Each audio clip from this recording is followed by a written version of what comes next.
last weekend. Steel Trigger's also been back to the valley since that run. Was off the bit a fair way out, having a very similar run to the eventual winner Runsati.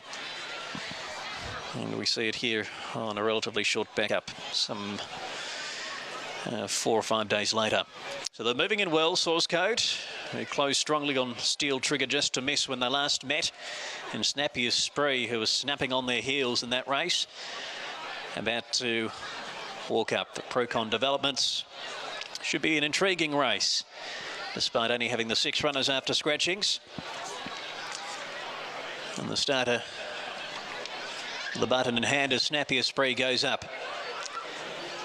Back to the 1,000 metres for this one. Race 4, they're off. Forgive and Forget lurched and missed it by a length, and Saga Bella goes back with it. And Steel Trigger, showing its customary pace, will lead from Snappy Spree, and Kiavare's right on their backs in the early part from Source Code. 2 lengths Forgive and Forget and a length away to Saga Bella.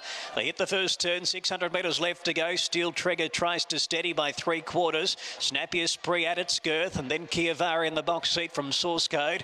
2 lengths to Saga Bella, and Forgive and Forget is back last as they come up toward the bend. And 450 left to go. Steel Trigger still doing it well. 8 can yet to pull the Steel Trigger as they come around the bend. On his outside, Snappy Spree, and then comes Kiavare and Source Code. Here's Saga Bella quickly ambling up on the outside, and Forgive and Forget track set. Steel Trigger tried to kick into the straight. Kiavare got the run. Saga Bella, Source Code, they're starting to wind up down the centre. Steel Trigger still giving on the fence from Kiavare. It's Steel Trigger. Kiavare's now coming. Kiavare, she got there by a head on Steel Trigger.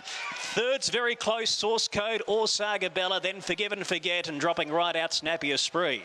Favourite wins, Kiavari, number 6 into